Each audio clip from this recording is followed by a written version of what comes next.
ದಲಿತ ಯುವಕರ ಮೇಲೆ ಹಲ್ಲೆ ಯಾಕೆ ಮಾಡಿದ್ದೀರಿ ಅಂತ ಪ್ರಶ್ನಿಸಿದ್ದಕ್ಕೆ ಮಾಜಿ ಶಾಸಕ ಅರುಣ್ ಕುಮಾರ್ಗೆ ಗ್ರಾಮೀಣ ಠಾಣೆ ಸಿಪಿಐ ನಾಗಯ್ಯ ಧಮಕಿ ಹಾಕಿದ್ದಾರೆ ಅಂತ ಆರೋಪಿಸಿ ರಾಣೆಬೆನ್ನೂರು ಠಾಣೆ ಮುಂದೆ ಮಾಜಿ ಶಾಸಕ ಅರುಣ್ ಕುಮಾರ್ ಮತ್ತು ಮುಖಂಡರು ಧರಣಿ ನಡೆಸ್ತಾ ಇದ್ದಾರೆ.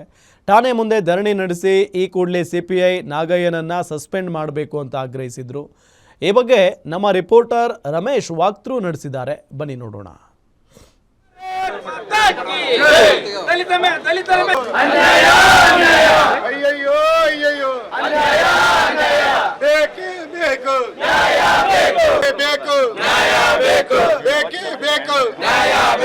बोलो भारत माता की जय. बोलो भारत. ಪೊಲೀಸ್ ಇಲಾಖೆ ಕಾಂಗ್ರೆಸ್ ಗೌರ್ಮೆಂಟ್ಗೆ ಏಜೆಂಟ್ ಆಗಿ ಕೆಲಸ ಮಾಡುವಂತ ಪೊಲೀಸ್ ಅಧಿಕಾರಿಗಳಿಗೆ बोलो भारत.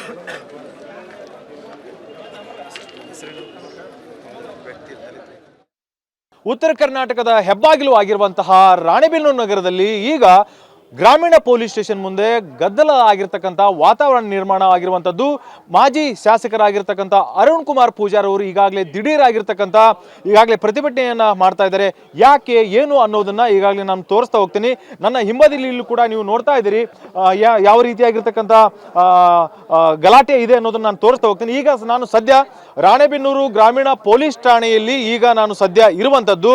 ಇಲ್ಲಿರುವಂತಹ ಸಿಪಿ ಆಗಿರ್ತಕ್ಕಂಥ ನಾಗಯ್ಯ ಕಾಡದೇವರ ಮಠ ಅನ್ನೋ ಮೇಲೆ ಈಗಾಗಲೇ ಅನೇಕ ರೀತಿಯಾಗಿರ್ತಕ್ಕಂಥ ಆರೋಪಗಳನ್ನ ಮಾಜಿ ಶಾಸಕ ಆಗಿರ್ತಕ್ಕಂಥ ಅರುಣ್ ಕುಮಾರ್ ಪೂಜಾರ್ ಅವರು ಮತ್ತು ಜೊತೆಗೆ ಬಿಜೆಪಿಯ ಅನೇಕ ಎಲ್ಲ ಮುಖಂಡರು ಕೂಡ ಈಗಾಗಲೇ ಆರೋಪವನ್ನು ಮಾಡ್ತಾ ಇದ್ದಾರೆ.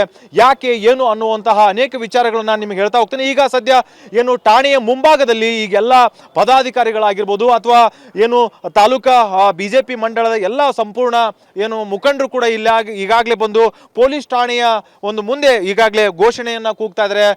ಸಿಪಿಐ ವಿರುದ್ಧ ಈಗಾಗಲೇ ಒಂದು ಕೆಂಡಾಮಂಡಲವನ್ನು ಈಗಾಗಲೇ ಅವರು ಆಕ್ರೋಶವನ್ನು ವ್ಯಕ್ತಪಡಿಸ್ತಾ ಇದ್ದಾರೆ. ಈಗ ನಾನು ಸದ್ಯ ಇಲ್ಲೇ ನೀವು ದೃಶ್ಯಾವಳಿಯಲ್ಲಿ ಕೂಡ ನೋಡ್ತಾ ಇದ್ದೀರಿ. ಮಾಜಿ ಶಾಸಕ ಆಗಿರ್ತಕ್ಕಂಥ ಅರುಣ್ ಕುಮಾರ್ ಪೂಜಾರ್ ಅವರು ಡಾಕ್ಟರ್ BR ಅಂಬೇಡ್ಕರ್ ಅವರನ್ನ ಫೋಟೋವನ್ನು ಹಿಡಿದುಕೊಂಡು ಈಗಾಗಲೇ ನ್ಯಾಯಕ್ಕಾಗಿ ಆಗ್ರಹವನ್ನು ಮಾಡ್ತಾ ಇದ್ದಾರೆ. ನಾನೀಗ ಅವ್ರನ್ನ ಮಾತನಾಡಿಸುವಂತಹ ಪ್ರಯತ್ನವನ್ನ ಮಾಡ್ತೀನಿ. ಯಾಕೆ ಈಗ ದಿಢೀರಾಗಿರ್ತಕ್ಕಂಥ ರಾತ್ರಿಯ ಸಮಯದಲ್ಲಿ ಈಗ ಅವರು ಪ್ರತಿಭಟನೆಗೆ ಈಗಾಗಲೇ ಮುಂದಾಗ್ತಾ ಇದ್ದಾರೆ ಅನ್ನೋದನ್ನ ನಾನು ಕೇಳ್ತಾ ಹೋಗ್ತೀನಿ. ಸರ್, ಈಗ ದಿಢೀರಾಗಿರ್ತಕ್ಕಂಥ ಪ್ರತಿಭಟನೆಗೆ ಕಾರಣ ಏನು? ಅದರಲ್ಲೂ ಕೂಡ ಏನಂತಂದ್ರೆ ಸಿಪಿಐ ವಿರುದ್ಧ ನೀವು ಪ್ರತಿಭಟನೆಗೆ ಇಳಿದಿದ್ದೀರಿ, ಯಾಕೆ ಸರ್? ನಾನು ಸಾಯಂಕಾಲ 6 ಗಂಟೆ ಸುಮಾರು ನನ್ನ ಪಕ್ಷದ ಕಚೇರಿಯಲ್ಲಿ ನಮ್ಮ ಕಾರ್ಯಕರ್ತರ ಮುಖಂಡರ ಜೊತೆ ನಾನು ಕೂತ್ಕೊಂಡಿದ್ದೆ. ನನ್ನ ಅರಣ್ಯಗೆರೆಯ ಪಕ್ಷದ ಮುಖಂಡ ರಾಜು ಅನ್ನೋ ಹುಡುಗ ಮತ್ತು ಊದಗಟ್ಟಿ ನಮ್ಮ ಚೇರ್ಮನ್ ಮನೆಯವರು ಪುಟ್ಟಪ್ಪ ಅಂತ ಬಂದರು. ಯಾಕೆ ಅಂತಂದರೆ ಹಿಂಗಾಗಿದೆ ಅಣ್ಣ ಅಂತಂದರು. 10 ನಿಮಿಷ ನಾನು ಮಾಡ್ತೀನಿ ಅಂತಂದೇಳಿ ಮಾತಾಡಿದೆ.